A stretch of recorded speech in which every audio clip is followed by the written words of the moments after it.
Thanks for joining us at Right On Replicas, where we bring you the best scale model kit reviews on the planet.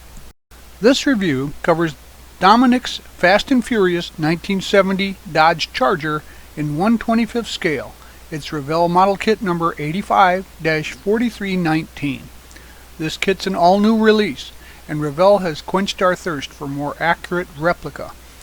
This is skill level 5 kit, recommended for age 14 and over, and suggests about 7 hours of build time. The kit contains 122 parts, molded in white, chrome, clear, and clear red, and has vinyl tires and metal pins for the axles. The decals are water slide, and the instructions are typical book format that Revell has been known for. The motor is really detailed and depicts a nice Hemi engine.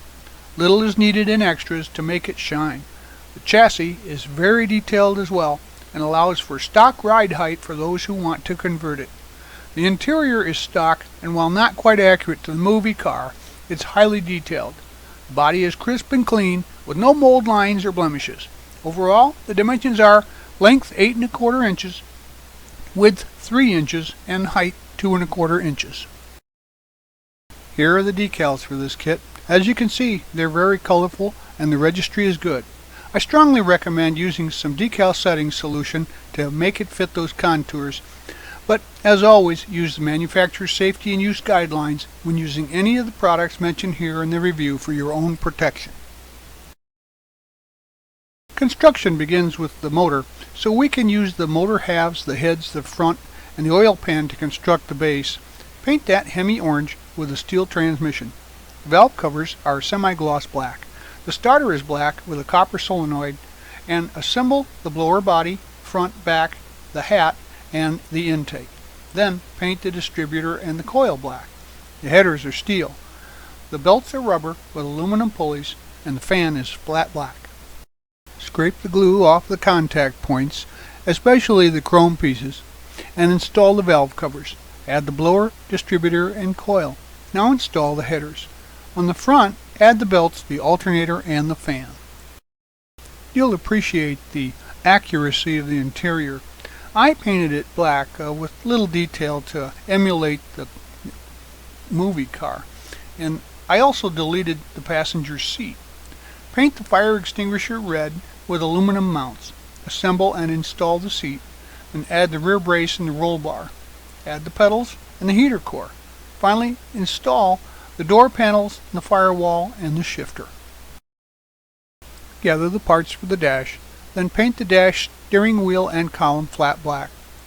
Cut out and glue the decal to the dash with some white glue. Don't use it as a water slide decal. It'll look better and last longer. Add the tack with the decal to the column, and install the column and the wheel to the dash, and the dash into the interior. Now we can start to prep the body for painting. I assembled the hood hinges and glued the front valance in place prior to painting it. And if you're gluing the valance in now, it'll make attaching the radiator more difficult later, but it will improve the look greatly of the finished build because of color coverage.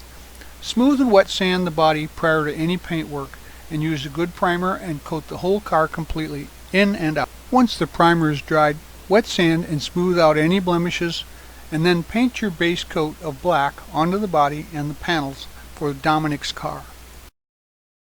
I used some foil to accentuate the chrome trim on the car.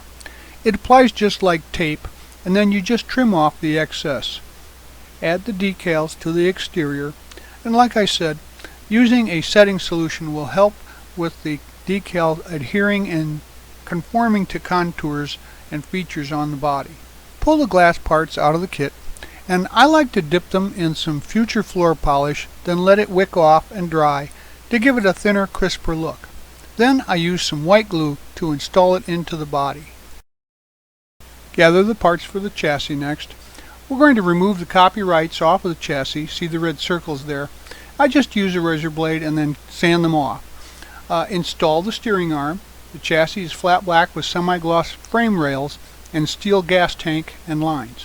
The wiper motor and master cylinder are steel, as well as the booster, which is black. Add the booster, the master cylinder, and wiper motor to the firewall. The radiator, horns, shroud, and hood latch mount to the radiator wall and get painted flat black. The lower hose is a rubber color. Install the motor onto the frame. Line up the interior and the frame and install that into the body, where the chassis is flush with the sides of the body and the front of the frame is inside of the front valance.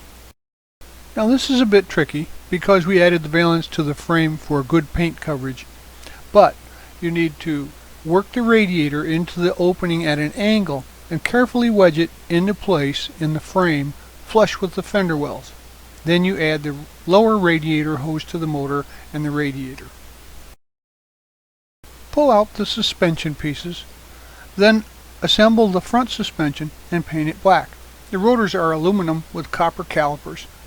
Add the rotors and install the front suspension onto the chassis. Then assemble the rear suspension and add the blocks and braces to the chassis. The parts are all black. Install the suspension in the rear and then paint the shocks blue or your favorite brand's color and install those into place. The tires are assembled next. There's some drag slicks for the rear. The rims are different sizes as well, and there are brakes for the rear and pin retainers for the fronts. Paint the front pin retainers aluminum and install a pin and a retainer to the rim.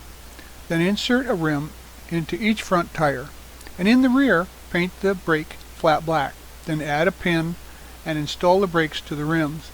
Insert a rim onto each tire. To give the tires a worn look, I press and roll the tread on a sheet of fine sandpaper. Insert a pin into each axle hole in the proper place for the fronts and the rears to mount the tires. Moving on to the front end, we'll paint the battery black with steel posts and gold caps. The heater hoses are dark green and the radiator hose is rubber. The fluid bottle has a black cap with a white body, and install the wipers, the door handles, the hoses, the battery, and the fluid bottle. Then the driving lights are installed on the valance. I used a black wash, which is 50% paint and 50% thinner, to use on the grill into the recesses so that it highlights that area. Then it is installed as well. Here's the front end when it's complete. The butterflies and the blower were painted red, and notice how the black wash on the grill makes it look much more realistic. To construct the rear end, gather up these parts.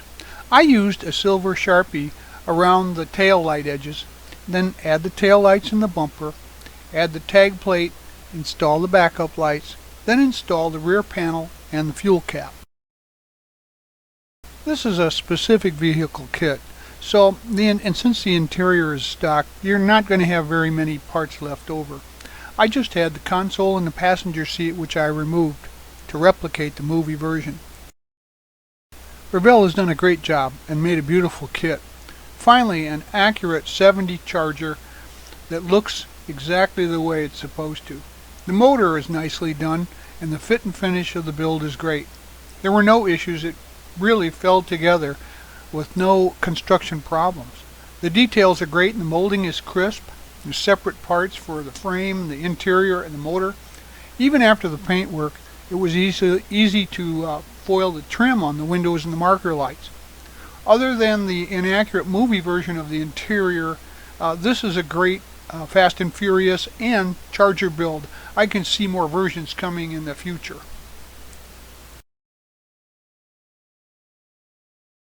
We hope you've liked this step-by-step how to build it review, and so that you don't miss any more, please subscribe to our YouTube channel. And you can find us on Facebook and at our website www.rightonreplicas.com. Thanks!